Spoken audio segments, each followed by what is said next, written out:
Hello everyone, कैसे हैं आप लोग? होप सो आप बढ़िया होंगे। मैं बता दूं, मैं भी ठीक हूँ सर। तो 3 पेपर एनालिसिस मैंने डाल दिया था।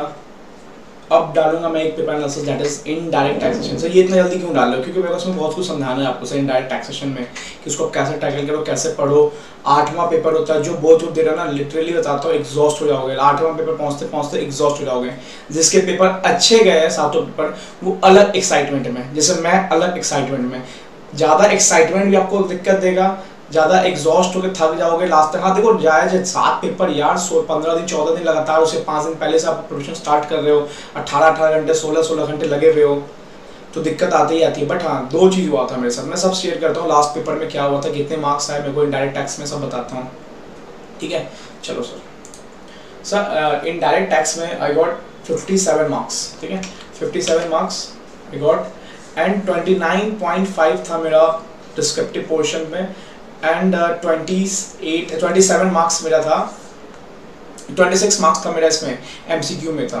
ठीक है सर, ठीक ठाक आए, अच्छे आए, ज़्यादा ख़राब भी नहीं हो सकता, ज़्यादा बेहतर भी नहीं हो सकता। हाँ, मैं इसको 70 कर सकता था। पेपर ऐसा टफ भी नहीं था जो 70 करने लायक नहीं था। थोड़ा मैं क्या बोलूँ, लक फैक्टर ही मैटर करता है। मैंने बनाया, जब बोलते नहीं पेपर जब ज़्यादा ईजी आता है ना, चेकिंग हार्ड होता है। ये सही है, ये मैं मानता हूँ। पेपर जब ज़्यादा ईजी आता है, चेकिंग हार्ड होता है। पेपर ज़्यादा टफ नहीं था, बट चेकिंग हार्ड था। नंबर नहीं मिले वहाँ, जहाँ नंबर 1-2 चांसेस थे वहाँ 0 मिले हैं। जहाँ पे एक मिस्टेक हुआ उसकी वजह से मेरे को 5-5 नंबर कटे यहाँ पे। तो जहाँ पेपर टफ आएगा भाई, वहाँ तो पेपर थोड़ा लीनियंट चेक होता है, बट जहाँ पेपर इजी आता है ना, पेपर थोड़ा तो आपको वो चेक करने वाला नंबर काटेंगे आपको, जहाँ गलतियाँ मिल जाएंगी।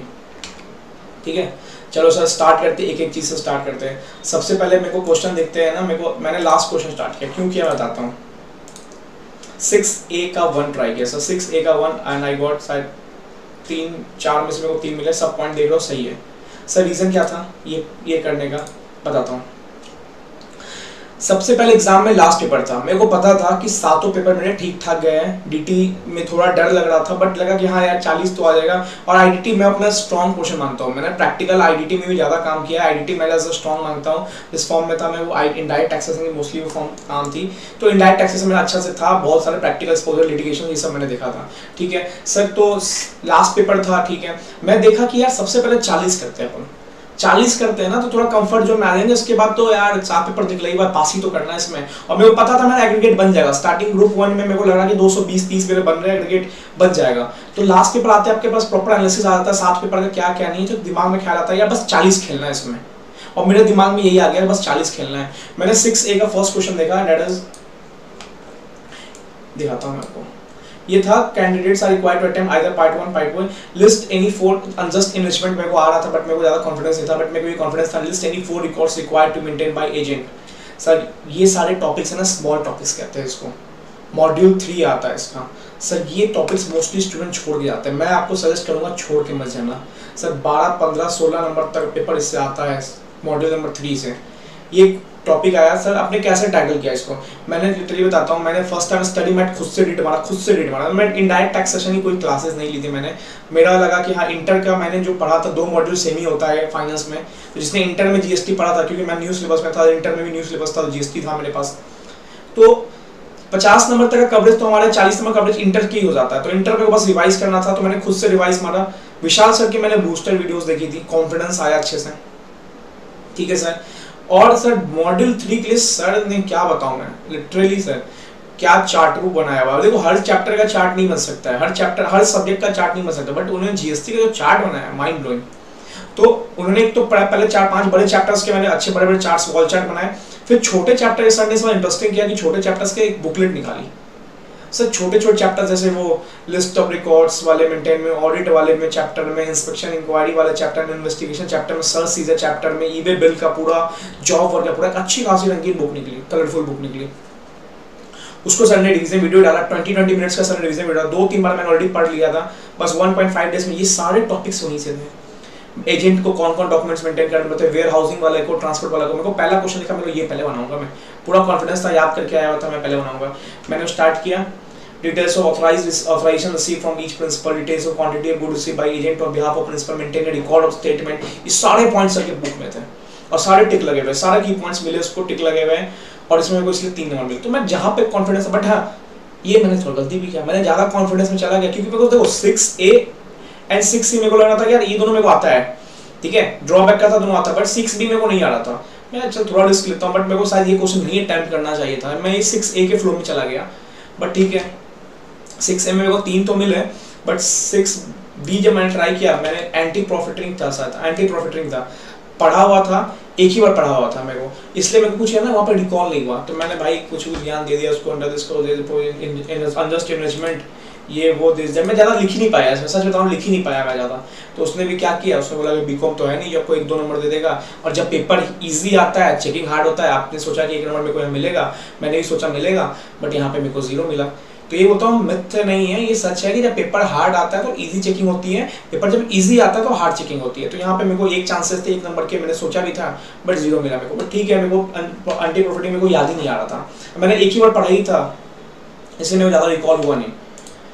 सर 6C मेरे को लगा यार नंबर इतना कटा क्यों मेरा इसमें, जबकि 5 था, मेरे को उम्मीद था इसमें 4-3 आने का, मैंने पूरा ज्ञान दिया। Section 74 duty drawback industry sum export by person within 2 years from relevant date, 98% मिल जाता है रिफंड उसको, but there are certain goods which are not entitled to drawback under section 74 teachers, पूरा लिखा मैंने। एक्सरे फिल्म्स क्यों काटा पता नहीं, शायद उसमें था बुक में। वेडिंग एपरल्स मैंने लिखा जो नॉट यूज्ड होंगे, सिनेमेटोग्राफिक फिल्म्स लिखा मैंने, इंपॉर्टेंट फॉर यूज 2 साल बाद एक्सपायरी होगा, मैंने सब लिखा। देखो क्या बता रहा हूँ मैं, उससे शायद की पॉइंट्स नहीं मिला होगा, पर पता नहीं क्या चेक किया होगा उसने। सिनेमेटोग्राफिक फिल्म्स शायद था यार उसमें, पता नंबर कटे, एक्सरे था उसमें यूज किया, उसमें नंबर कटे, तो ये सारे नंबर देखो क्या होता है, लीनियंट चेकिंग यही होता है, कभी कोई चेकर पे भी डिपेंड करता है कैसे चेक हो रहा है copy.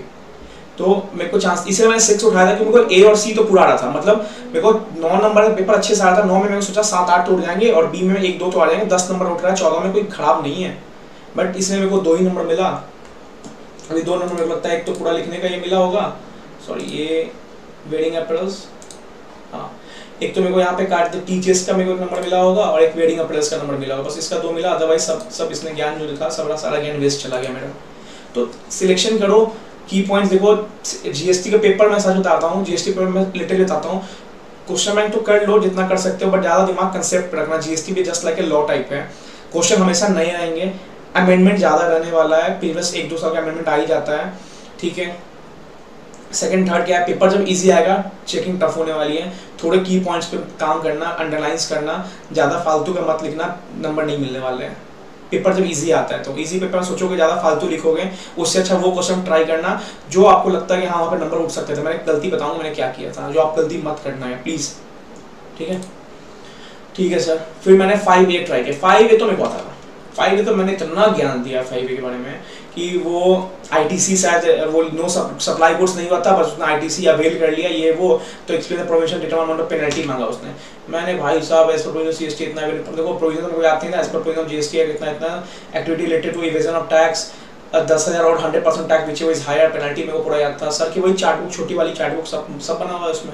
Some of the offences which described in GST supply of goods issue without any invoice 16/4 का मैंने ज्ञान दे दिया, without any available input ITC issue of invoice without supply of goods 16/4 का ये ज्ञान सर, सारे 16/4 का ज्ञान है। अवेलमेंट ऑफ ITC वहाँ पे देखो कि 4 कंडीशन साथ में अटैच वो होनी चाहिए, और चारों कंडीशन मैंने लिखा था यहाँ पे। 1 नंबर मेरे को ये मिला, 1.5 यहाँ मिला पेनल्टी लिखने का, 1 पॉइंट मेरे को यहाँ मिला। एनालिसिस फैक्ट का मैंने पता नहीं काट दिया, देखो यही है, जब पेपर इजी था तो मैंने इतना ज्ञान दिया, देखो मैंने पूरा ज्ञान दिया एनालिसिस फैक्ट का, यहाँ पे काट दिया इसने। फिर मैंने लगता है यहाँ पे बोथ देखो 2 था, इसमें ट्रेडर भी था और इसमें दोनों था, दोनों को लग गया, क्योंकि ट्रेडर ने दिया नहीं सप्लाई गुड्स, उसने दिया बट उसने लिया, उसने उसके पास आया नहीं बट उसने अवेल कर लिया, तो दोनों को पेनल्टी लगने वाला है, ठीक है। And also as per new amendment of GST both the person control section 16 regarding availment to ITC then registration भी कैंसिल होने लगता है। नया अमेंडमेंट आया था कि ITC गलत कर रहे हुए 16/4 में आपका GST रजिस्ट्रेशन भी कैंसिल हो सकता है, ठीक है। ठीक है, ये ध्यान देना, ज़्यादा फालतू की बातें मत करना, जब पेपर इजी आएगा तो ध्यान से लिख के आना, थोड़ा प्रेजेंटेशन देना, पेनल्टी तो अच्छे से लिख के आना, अंडरलाइन कर लेना, अंडरलाइन किया नहीं है, अमेंडमेंट कहीं ना कहीं आ ही जाता है थोड़ा, ठीक है। ठीक है सर 5C ट्राई किया, 5 आउट ऑफ 5 मार्क्स, ठीक है। प्रैक्टिकल कह सकते हो, प्रैक्टिकल था, लिखने वाला था सर। ये बैगेज का क्वेश्चन था, बैगेज क्वेश्चन कंपलसरी करके आना।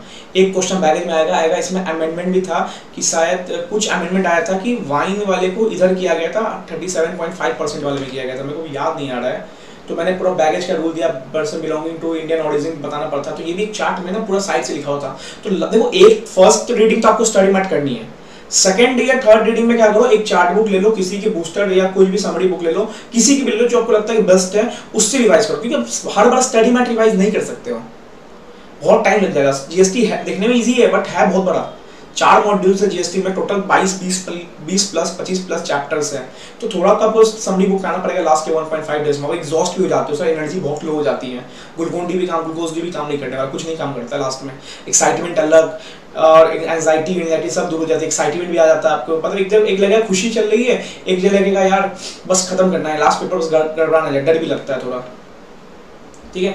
तो पर्सनल मैंने बस क्वेश्चन आया था कि बताइए you are determine the taxable value of baggage, तो मैंने डाल दिया पर्सनल इफेक्ट गुड्स 1,75,000 एग्जाम्प्ट होता है, मैंने नोटिंग पूरा देखा। देखो हाँ ये मैंने बहुत कॉपी, मैंने अभी मॉक टेस्ट भी ले रहा हूँ, मैं बहुत कॉपी में देखता हूँ बच्चे नोटिंग नहीं करते, मैं बोलता हूँ हर पॉइंट पे नोटिंग करो, जैसे 1 ज्वेलरी पे सेकंड पॉइंट, देखो मैंने हर पॉइंट पे जब प्रैक्टिकल बनाऊं ना सर तो नोटिंग प्रॉपर आनी चाहिए। देखो इस नोटिंग वजह से नंबर मेरे को फुल मिले, देखो लैपटॉप पे थर्ड नोटिंग, वाइन पे फोर्थ नोटिंग, मोबाइल फोन ज्यादा नोटिंग जरूरत नहीं है, लास्ट में ये निकाल लिया। देखो working note 1 personal effect travel souvenir is fully exempt from duty irrespective amount of values, so 165 is exempt. Working note 2 jewelry exemption, jewelry ornaments is allow only a person to stay for more than 1 year in foreign country, in this case the tax return to India after visiting only 3 months, तो ये proper noting जानी चाहिए। Working number 3 laptop पे क्या होता है 18 years ज्यादा तभी मिलता है। 4 wine up to 12 years covered under, देखो ये एग्जम्पशन ए अमेंडमेंट आया था कि वाइन पहले वहां था 100% में था, उसके बाद यहाँ पे 38.5% में आ गया up to what covered under 30 hence it is taxable because of 1 litre, ठीक है। तो देखो मैंने क्या बोला, प्रैक्टिकल क्वेश्चन जब भी बनाओ ना जितनी नोटिंग दे सकते हो ना दे दो, 5 नंबर देखो 5 में 5 मिले मेरे को इसमें, तो प्रॉपर नोटिंग दो 1 2 3 4 तो देखने में लगता है कि हाँ प्रेजेंटेशन हुई है, लाइन डाला हुआ इसने, नंबर डाला हुआ है, नंबर आंसर सही है, कोई दिक्कत नहीं। सेकंड नोटिंग देख लो, प्रॉपर नोटिंग जा रहा है, परफेक्ट है। बैगेज चैप्टर पर जाना, बैगेज चैप्टर से क्वेश्चन आते लास्ट 1-2 अल्टरनेट अटेम्प्ट्स आते हैं, लगातार भी आते हैं लेकिन आते हैं चैप्टर में, ठीक है सर। 5B क्या था 5B था वो ये था 5B था ऑडिट का ऑर्डर शोकॉज नोटिस आया, उसके बाद डायरेक्ट रिकवरी चालू कर दिया, जबकि बीच में एक पूरा प्रोसीडिंग होता है कि पहले नोटिस आता है, शोकॉज नोटिस आता है, फिर डिमांड ऑर्डर आता है, फिर लास्ट में रिकवरी प्रोसीडिंग चालू होता है। तो ये बोल रहा है क्या सही हुआ कि गलत हुआ, तो पूरा ज्ञान देना पड़ता था एज पर टू में इतना नॉन पे। मैंने देखो मैं पता क्या मैं जब इसका पेपर बनाना जीएसटी का, मैं बस अपना 40 नंबर सिक्योर कर रहा था सर। एमसीक्यू में इतना अच्छा गया, एमसीक्यू देख लो 26-27 नंबर जो भी एमसीक्यू में इतना अच्छा गया, मैं आराम से एमसीक्यू 45 मिनट 50 मिनट्स लिया, इसलिए मैंने पहले वो 6 पे उतरा, क्योंकि पता था एमसीक्यू में आई गॉट 20 मार्क्स तो मेरे को 25 मार्क्स तो मेरे को आ ही जाएंगे, तो मेरे को लगा यार चल 4 नंबर है ना 40 करते पहले। तो मैंने देखो कितना बातें लिखी है, इतना बातें लिखने की जरूरत भी नहीं थी। तो ये थोड़ा कंफर्ट जोन बताता है आपको, आप थोड़ा सेफ साइड खेलने लगते हो एकदम कि आप जब तक ये एमसीक्यू अच्छा चला। देखो मैंने एमसीक्यू उठाया पहले, झूठ क्यों, मेरे को लगा सारा एमसीक्यू में लग रहा है बना हुआ लग रहा है, एमसीक्यू उठाया 5 नंबर एमसीक्यू करके केस सिनेरियो सब बन रहे थे। मेरे को लगा 24-25 नंबर एमसीक्यू हो गए, मेरे को 16 नंबर उठाने हैं, तो मैंने 6A ट्राई किया, 6C ट्राई किया, 5B में मैंने पूरा प्रोविजन लिखा। देखो with in 6 months from the demand, इतना लिखने की जरूरत भी नहीं था। देखो एक पेज, एक सेकंड नेट स्लो है, given to such equity person 50% then proceeding इतना फाइनल इतना 2 पेज एनालिसिस किया मैंने पूरा, ये देखो एनालिसिस मैंने किया।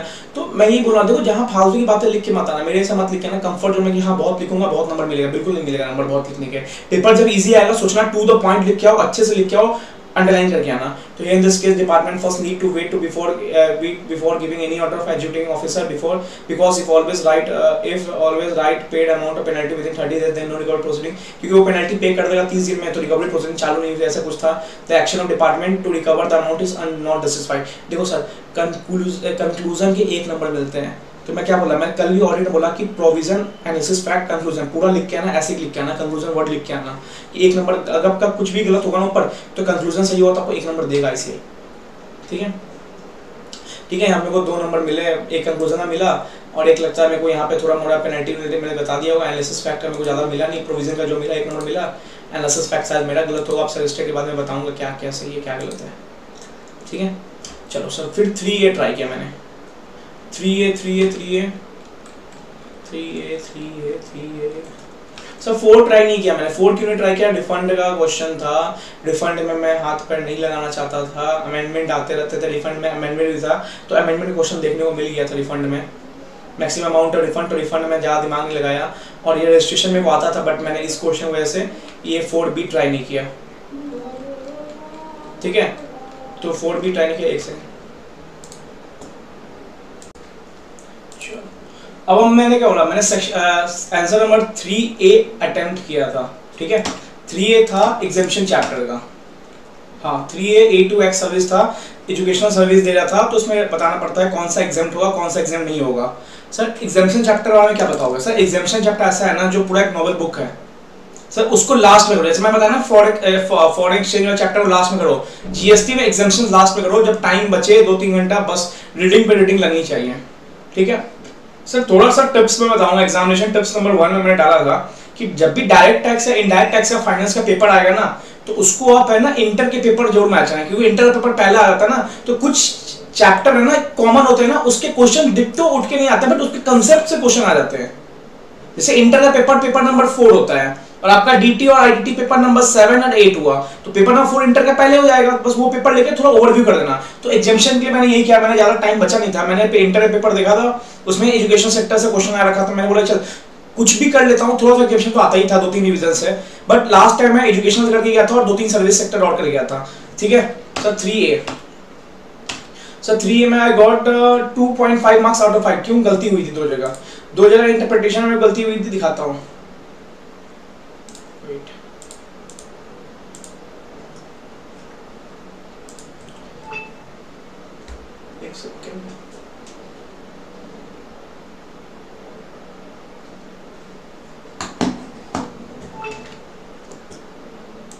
चलिए, वो थोड़ा नेट का इशू था, मैंने कनेक्ट कर लिया अपने नेट से। चलो, हम लोग देख रहे थे कि एजुकेशन सेक्टर में बता रहा था मैं एग्जामिनेशन चैप्टर बारे में, कि एग्जामिनेशन चैप्टर बहुत बड़ा है, लास्ट में लेना, इजीली करना। सर ये क्वेश्चन क्या था, ये एजुकेशन सेक्टर क्वेश्चन आया था, तो 2, 3, 5 क्वेश्चन थे इसमें, ठीक है। 5 में से मेरे को लगता है 3 मेरे सही हुए थे। सर 1 सही था, सेकेंड सही था, 4 सही था, थर्ड शायद सही नहीं था, क्योंकि थर्ड वाले क्वेश्चन में ये own by central government of India था, तो स्कूल का नहीं था शायद, इसलिए पता नहीं, देखूंगा। वो 5th गलत हो गया, तो 3 सही थे, 3 नंबर मिलना चाहिए, तो बड़ा इस ने मेरे को 2.5 दिया, ठीक है, चलेगा, 50 मार्क्स 50% सही है। सर 3B एक ऐसा चैप्टर था ना, क्वेश्चन था जो मेरे को बहुत डर लगता था। सही था प्लेस ऑफ सप्लाई इतना बड़ा चैप्टर है, वो इंटर में था नहीं प्लेस ऑफ सप्लाई ऐसा कुछ, वो IGST एक्ट है प्लेस ऑफ सप्लाई, बट मैंने सर का वीडियो देखा था, मैंने रिवीजन किया। प्लेस ऑफ सप्लाई ना सर अब स्टडी मैथ से करना बहुत इंपॉर्टेंट है, प्लेस ऑफ सप्लाई थोड़ा डीप करना पड़ेगा, क्वेश्चंस इतने अच्छे स्टडी मैथ में प्लेस ऑफ सप्लाई के कि मतलब क्या बताऊं, हर एक टॉपिक के बाद 5-6 क्वेश्चंस है, तो total 80-85 question place of supply के, और बहुत छोटे छोटे है सर। उसमें से मेरे को दोनों क्वेश्चन दिख गया था, और दोनों क्वेश्चन बहुत इजीली मैंने टैकल किया था। तो देखिए sir 3B as a provision of IGST act, IGST होता है प्लेस सप्लाई का, ये वो immovable property but where percent interest service into 2, जब 2 इमोवल प्रॉपर्टी 2 कंट्री में होता है और एक कंट्री इंडिया का हो, तो भाई उसमें टैक्सेबल टेरिटरी प्लेस सप्लाई हो जाता है, तो ऐसा ही इसमें था। तो ए पहले पूरा प्रोविजन दे दिया मैंने, पहले जितना प्रोविजन ज्ञान थे मैंने पूरा प्रोविजन ज्ञान दे दिया, ठीक है। फिर 1 और 2 करके मैंने यहाँ पे गुजरात प्लेस ऑफ सप्लाई था, और यहाँ पे प्लेस ऑफ सप्लाई शायद कर्नाटक आंध्र प्रदेश था, ऐसे place of supply location imported at is Bengaluru Karnataka. तो यहाँ पे मैंने प्रोविजन दिया, जो इंपॉर्टेंट था मैंने उसको अंडरलाइन किया, यहाँ पे सर्किल कर दिया कि बस देखो सारे की पॉइंट्स मैंने अंडरलाइन किए हुए हैं, कोविड की वजह से ऐसे था यहाँ पे, यहाँ तो अंडरलाइन करते हैं, लिखते लिखते अंडरलाइन करना, बाद में टाइम नहीं मिलता अंडरलाइन करने का, ठीक है। तो इसमें मेरे को 4 आउट ऑफ 4 मिले थे, क्योंकि पूरा प्रोविजन और डिट्टो पॉइंट टू पॉइंट में लिखा था, विद कंक्लूजन पक्का लिखना, सही आंसर आएगा, ठीक है। सर 3C नया क्वेश्चन था आपको, इसमें क्या कहते हैं abatement of duty, debatement of duty वाला क्वेश्चन आता है, उसमें था पिलफ्रेज हो गया इसमें था, बट अच्छा क्वेश्चन बनाया इसे, ये अच्छा क्वेश्चन था। यहाँ मैं भी थोड़ा घुमा, 2.5 मिला, क्योंकि क्वेश्चन बहुत नया था, ऐसा क्वेश्चन था ना जहाँ लगता था आपको इसमें क्या बताऊँ मैं, दोनों भी हो जाएगा, डिबेट क्या कहते हैं इसमें 2-3 कॉन्सेप्ट आता है यार, मैं भूल रहा हूँ, मैं GST पढ़े बहुत दिन हो गया यार, तो 2.5 महीने हो गया, मैं नाम भूल रहा हूँ, रिबेटमेंट रेमिशन सब अलग अलग आता था, तो सब लगता है मेरे को, सारा पॉइंट एक लगता था ना, ये भी रिबेटमेंट होगा, ये भी रेमिशन होगा, तो इश्यूज बताने थे क्या क्या इश्यूज थे। तो इसमें मैंने ट्राई किया 3C 7 म्यूजिक, पहला गलत हो गया, दूसरा सही हुआ, तो वो ना बहुत कॉन्फ्लिक्ट था क्वेश्चन में, कि आपको लगता था इसमें रिमिशन मिल सकता है, इसमें रिबेटमेंट भी है, दोनों में डिफरेंस है रिमिशन और रिबेटमेंट में, तीसरा क्या है कि पूरा ड्यूटी माफ हो जाएगा, तो ऐसा था कि इसमें तो ठीक ठाक चला। तो सर यही बोलूंगा कि ना ये ट्रेंड मैं देख रहा हूँ कि रिबेटमेंट रेमिशन पिलफ्रेड का क्वेश्चन ना हर अटेम्प्ट में देखने को मिल रहा है, तो वो वाला टॉपिक छोड़ के बजा सेक्शन 11 की सीरीज है शायद, वो 7-11 याद नहीं आ रहा, बट पिलफ्रेड वाला, एबेटमेंट वाला, रिबेटमेंट वाला, रेमिशन वाला हर एग्जाम में देख रहा हूँ, पिछले एग्जाम में पिलफ्रेड का कुछ क्वेश्चन आया था, वो बहुत इंपॉर्टेंट है, ठीक है। चलो सर ज़्यादा ज्ञान नहीं दो, अब पढ़ लेंगे जीएसटी में, हाँ पढ़ लेना। देखो रफ में बनाता था, रफ देखो कैसे मैं ना एमसीक्यू टैकल करता था। आप बोलते हो एमसीक्यू रट्टा नहीं यार, एमसीक्यू बनाने से नहीं होगा, एमसीक्यू कंसेप्ट है। मैं पूरा लिखाता था, देखो एक एक करके skill development of employ working automobiles, फिर ट्रेनिंग प्रोग्राम एसएस है, फिर रिटायरमेंट बेसिस 3 to 7 डेज, फिर Delhi register, no branch Haryana training, next meal 50 participant 2 register Gurugram. ऐसे करके मैं पूरा ना केस सिनेरियोस को तोड़ देता था। लास्ट में ना केस में पूरा तोड़ देता था, डिकोड करके सब कुछ प्रॉपर कर देता था, और जहां मेरे को लगता था इंपॉर्टेंट पॉइंट वहां पे अंडरलाइन मारते जाता था। जैसे 2 रजिस्टर पर्सन थे, यहाँ पे हरियाणा था, गेस्ट हाउस था, सबको अंडरलाइन कर जाता था, कैलकुलेशन में निकल जाता था, आंसर इजीली आ जाता था केस सिनेरियोस का। तो केस सिनेरियोस को डायरेक्ट एक लाइन में पढ़ना, देखो कैसे मैंने सॉल्व किया सारा केस सिनेरियो। ये रफ है, देखो ऐसे एरो बना के ना सारा कैलकुलेशन मैंने किया। तो पूरा कैलकुलेशन करना पड़ेगा केस सिनेरियोस, कांसेप्ट से हो जाएगा। सर 2A क्वेश्चन ऐसा था ना जहाँ मेरे को लगा आईसीआई एग्जाम में चेक करना मेरे से बदला लिया हो। हाँ सर 2A मेरे को पूरा आता था, पूरा थोड़ा अच्छा कंसेप्ट था इसमें ना, रूल 24, 25, 26 ऐसे करके पूरा ये कंसेप्ट लगा था। यहाँ पे वैल्यू ऑफ सप्लाई का क्वेश्चन था, अच्छा क्वेश्चन था, बहुत अच्छा क्वेश्चन था। तो मैंने पूरा प्रोविजन देखा है, सब्सिडी ऐसे रूल 28 अट्रैक्ट्स, रूल 29 अट्रैक्ट, तो ना मैंने सही सब लिखा सही। देखो ये भी मैंने सही लिखा। यहाँ भी मेरे को बाद में ठीक पता चल गया डिस्टिंक्ट पर्सन से होता है, तो डिस्टिंक्ट पर्सन से होता है तो ये 90% लेते हैं साइंस का, ठीक है। तो वो मैंने लिया 37,80,000 मैंने दिखाया यहाँ पे, फिर मैंने 28 लाख दिखाया यहाँ पे। यहाँ क्या हुई नहीं, मेरे से छोटी गलती हुई दिखाता हूँ आपको, बस वो गलती ने मेरा पूरा सत्यानाश कर दिया। देखो जबकि यहाँ प्रॉपर सब कुछ सही चल रहा है। सर लास्ट में इतना एक्साइटमेंट आ गया, लास्ट में मैंने ध्यान ही नहीं दिया। यहाँ पे क्या था, supply of chemical at subsidised rate for research and development. Sir यहाँ पे क्या होता है ना, मार्केट वैल्यू होता है, ये सॉरी यहाँ पे ना कॉस्ट पे दिखाते हैं हम, मैंने इसको दिखा दिया मार्केट वैल्यू पे, जबकि मेरे को यहाँ पे लिखना था 5 लाख। तो सब सही था मेरा, ये सही सब सही चल रहा था, मैंने सब लिखा अच्छे से, बट वही लिख लिया मैंने, नॉर्मली ध्यान नहीं दिया। मेरे को पता चला कि यार ओपन मार्केट वैल्यू नहीं होता है, जब हम नॉर्मली सप्लाई करते हैं ना, जब तो यहाँ पे हम कॉस्ट पे ही दिखा सकते हैं, कॉस्ट ऑफ गुड लिखते हैं, जहाँ पर कोई वैल्यू पता नहीं चलता ये वो, तो कॉस्ट पे दिखा दिया। 5 लाख आना था, यहाँ पे मैंने 650 दे दिया।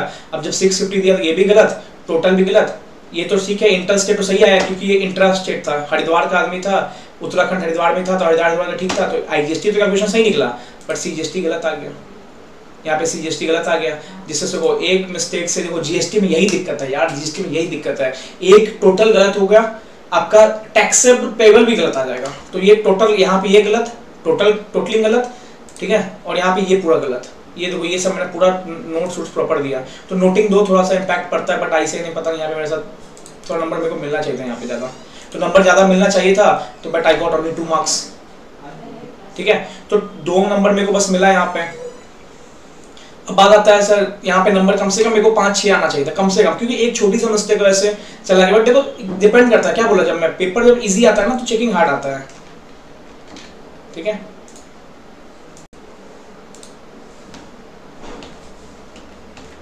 ठीक है, तो 2A में जितना मेरे को एक्सपेक्टेशन था उससे बहुत कम नंबर आया, जहाँ की मेरे को लगा कि 2-3-4 नंबर आएगा। तो मैं पहले ही बोला पेपर इजी है तो खुश मत होना, चेकिंग आपको टफ होने वाली है, नंबर नहीं मिलने वाले, थोड़ा मिस्टेक हुआ नंबर कटेंगे यार, कट रहा है, चलो ठीक है। Sir 2B just like a disputable question था आईसीआई के क्वेश्चन स्टडी मैट में। तो ऐसा क्वेश्चन था, मेरे को लगा देखो जहां डिस्प्यूट है ना, याद रखना आप एक टिप ले लो, जो ले लो, जहां पे आपको डिस्प्यूट देखने को मिलेगा ना आपको आईसीआई के मैट में, सर वो क्वेश्चन पक्का करके जाना। और जैसे आईसीआई ने सॉल्व किया, थोड़ा सा आपको याद करना पड़ेगा वो कांसेप्ट, ठीक है। देखो सर 2B एक बीसीडी का कांसेप्ट था, बेसिक कस्टम ड्यूटी का। You are required to compute assessable value and calculate basic custom duty. इसमें क्या हुआ था, मेरे से गलती, बाद में मेरे को लगा कि आईसीआई ने आंसर चेंज किया था, बट मैं वो अडॉप्ट नहीं कर पाया। दैट इज ये कमीशन वाला पार्ट, हाँ, commission payable to local agent 184, it is not a buying commission. Buying commission तो ऐड होता ही नहीं है, बट उसके अलावा सारा कमीशन ऐड होता है। 184 शायद यहाँ पे ना यहीं पे ऐड होना था, एफओवी वैल्यू से पहले ऐड होना था, फिर एफओवी वैल्यू का 20% फ्रेट निकलता है, फिर इंश्योरेंस निकलता है। मैंने इसको यहाँ पे लिया था, आईसीआई के मैट में यहीं पे था ये। आप क्वेश्चन में चेक करना, बीच का क्वेश्चन सर 22 या 23 नंबर क्वेश्चन है, तो मेरे को ये डिस्प्यूटेबल लगा, मेरे को लगा यार ये तो यहीं पे ऐड होगा, फिर बाद में सर आईसीआई ने ठीक किया होगा, सजेस्टेड में क्या किया नहीं किया पता नहीं, बट यहाँ पे 1.0.5 मिला, स्टेप मार्किंग मिला है। फिर यहाँ पे ये कैलकुलेशन मिस्टेक हुई होगी कुछ, तो ठीक है। ये क्वेश्चन लेकिन आता है, एसेसेबल वैल्यू कस्टम ड्यूटी का क्वेश्चन आता ही आता है एग्जाम में, याद रखना 5 नंबर का आएगा। तो यहाँ पे मेरे को 2.5 मिला, तो ये 3 नंबर एक अच्छा क्वेश्चन था, यहाँ मेरे को 9 मिला 14 में, ठीक है। 2 क्वेश्चन मैंने 2B बताया मैंने आपको, सॉरी ये 2 क्वेश्चन था, यहाँ पे मेरे को 4 मिला, 2 नंबर यहाँ 2 नंबर यहाँ, तो ये मेरे को लगा कि हाँ ठीक नहीं चला। यहाँ पे मेरे को उम्मीद था कि यहाँ पे 5-6 नंबर आना चाहिए था, जो मेरा टोटल 8 होना चाहिए था यहाँ पे, बट क्या बोलो, पेपर इजी तो चेकिंग टफ। ये आप सामने देख रहा हो, देखो मैंने कितना नोटिंग दिया। तो ये नोटिंग का इम्पैक्ट करता है, ये नोटिंग लास्ट में आके एग्जामिनर चेक करता है आपको कितना देना है। तो ठीक है, इसने 2 नंबर दिया मेरे को यहाँ पे, मैं भी खुश हो गया। टोटल मेरे को 4 नंबर आए। यहाँ पे उम्मीद था, यहाँ पे चलो ठीक है काटा तो काटा, बट यहाँ पे उम्मीद था मेरे को, कोई बात नहीं सर। अब बात आता है क्वेश्चन नंबर 1। हाँ ये दिखाता हूँ मैं आपको। 1 तो मैंने बस लास्ट का 6 मिनट बाकी था, मेरे को एग्जाम अभी भी याद आता है, एग्जाम का टाइम लास्ट का 6 मिनट बाकी था। बस मेरे को याद था कि ये टोटल जो 18 दिन की मेहनत है, मेहनत तो 6 महीने की होती है, 6 मिनट बाकी थे। मेरे को लगा था yes I mean safe zone, मैंने 40 अटेम्प्ट कर लिया है, सॉरी 40 मार्क्स तो आ ही जाएंगे, 50 मार्क्स से आ ही जाएंगे। मेरे को बस था सेफ जोन में। लास्ट क्वेश्चन था 6 नंबर का, भाई मैं डॉक्टर बन गया, ये दन दन दन दन काटना बनाना चालू किया। बहुत सारी गलती हुई, काटा ICI वाले एग्जामिनर ने। देखो ये 6 मिनट का बनाया हुआ चीज़ है, ठीक है। तो सर अब बताओ क्या इसमें मेरे को आया 1.5, बताता हूँ क्यों गलती हुआ। क्योंकि अच्छा क्वेश्चन ईजी था, क्वेश्चन ईजी था, ठीक है सर। अब एक बात बताता हूँ, मेरे साथ में जो फ्रेंड था ना, मैंने उसको GST पढ़ाया था। GST में बहुत अच्छा हूँ, मैं बहुत अच्छा हूँ। मैं GST बहुत लोगों को पढ़ाया भी था जब मैं आर्टिकलशिप में था। जब मैं आर्टिकलशिप के बाद भी छुट्टी था, मैंने CS स्टूडेंट्स को GST पढ़ाया था, CA इंटर स्टूडेंट को GST पढ़ाया था। अप्रॉक्स 8 to 10 स्टूडेंट को मैंने GST पर्सनली पढ़ाया था। तो सर GST में आपको 57 मार्क्स ही है, क्यों? क्योंकि मैं कंफर्ट जोन में आया। अब मैं आपको कुछ बातें बताता हूँ सर। यहाँ पे 1.5 मिला क्योंकि थोड़ा मोड़ा ठीक हुआ था, बट मैं बताऊँ क्या क्या गलती मैंने की जो आपको नहीं करना है। सर सुनो sir, attempt first question in your second और third sequence. Sir first question attempt करके आना और लास्ट में मत रखना उसको। मैं अभी भी एक वर्ड सुन लो, लास्ट में मत रखना। क्यों? क्योंकि अगर मेरे फ्रेंड को 58 आया, इसमें मेरे को 57 आया, तो उसने ना मैंने बोला यार तूने तो बहुत चीज़ पढ़ा भी नहीं था, मतलब अच्छा उसने अच्छी तैयारी की थी, मैंने उसको बहुत कुछ पढ़ाया भी था, FTP मैंने पढ़ाया, सब कुछ पढ़ाया, बट मेरे को लगा यार मैंने उसमें एग्जाम में वो मेरे को 1 नंबर ज़्यादा आया मेरे से उसको। तो मैंने उसको चेक किया कि उसने ना फर्स्ट क्वेश्चन ट्राई पहले किया था। और सर फर्स्ट क्वेश्चन में नंबर मिलते हैं, आपको पता होना चाहिए। फर्स्ट क्वेश्चन ऐसा होता है जो कंपलसरी होता है, तो एग्जामिनर भी लगता है यार देखो लास्ट में आप हवेबाजी करोगे लास्ट में ना, तो वो लास्ट क्वेश्चन आपको कंसेप्ट तोड़ नहीं पाओगे। 14 नंबर का आता है, आप उसको आधा घंटा भी देते हो ना उस फर्स्ट क्वेश्चन को, सर वर्थ इट। अगर 10 नंबर भी उसको फर्स्ट क्वेश्चन में 8 to 9 मार्क्स आए थे और मेरे को 1.5 थे। यहीं पे मेरा और उसका थोड़ा डिफरेंस आ गया था, अदरवाइज हमारे टोटल में 1 मार्क्स का फर्क था और उसको फर्स्ट क्वेश्चन में 8 या 9 थे, मेरे को 1.5 था। सर फर्स्ट क्वेश्चन आप सेकंड या थर्ड सीक्वेंस में पक्का करना। आई नो कंपलसरी क्वेश्चन है, लोग कंपलसरी बोल के पूछते कि हाँ छोड़ दो ये तो करना ही है, लास्ट में करना है। भाई लास्ट में आपका कंसेप्ट नहीं बचता है। डायरेक्ट टैक्स ठीक है, डायरेक्ट टैक्स अपनी जगह है, बट मैं इनडायरेक्ट टैक्स से बोलूंगा कि लास्ट के लिए मत रखना इसको, क्योंकि थोड़ा 8वां पेपर होता है, एनर्जी थोड़ा लो हो जाता है, थोड़ा आप है ना, जो अच्छा पेपर जाएगा तो कंफर्ट जोन आ जाते हो, खराब पेपर जाएगा तो रोने लगोगे। फिर इसको फर्स्ट क्वेश्चन को सेकंड थर्ड रखना, 20-25 मिनट सोचना कि इसको टाइम देना, अच्छे से देना। यार इजी क्वेश्चन था, मैंने बाद में देखा यार इजी क्वेश्चन था। फर्स्ट क्वेश्चन में आराम, first question is just like A second 2 का एक question, pure supply apply question था इसमें, सप्लाई इनवर्ट सप्लाई ITC में को सब आता था इसका, बट क्या था मैंने इसको टाइम नहीं दिया। 7 मिनट मैंने इसको दिया, 7 मिनट में क्या डिकोड करूंगा, क्या पढ़ूंगा, क्या बनाऊंगा। First question sir game changer GST के लिए फर्स्ट क्वेश्चन करके आना, क्योंकि 1.5 मेरे को यहाँ पे मिला है, क्योंकि मैंने अटेम्प्ट ही नहीं कर पाया अच्छे से। लास्ट में मैं 6 मिनट में क्या अटेम्प्ट करता। तो देखो फर्स्ट स्टार्टिंग मैं बता रहा हूँ, स्टार्टिंग के 2 क्वेश्चन ऐसे उठाना जो आपको अच्छे से आते होंगे, क्योंकि MCQ पहले करो लास्ट को पता नहीं मेरे को, बट जब डिस्क्रिप्टिव करोगे 2 क्वेश्चन उठाना, चाहे थर्ड हो, सेकंड हो, फोर्थ हो, फिफ्थ हो, कोई भी हो। फर्स्ट उठाना आपके थर्ड या फोर्थ सीक्वेंस में या सेकंड सीक्वेंस में। फर्स्ट पढ़ना जरूर सर, बहुत इंपॉर्टेंट है। 14 नंबर का पेपर GST में आएगा, फर्स्ट क्वेश्चन अच्छे से करके आना। बहुत अगर नहीं करोगे अच्छे से तो एग्जामिनर भी आपको उस टाइप का मार्क्स नहीं देगा, चाहे 3-4 पेज लिख के आ जाओ, कुछ भी आप वो DD टाइप प्लस माइनस वाला कर दो, ठीक है।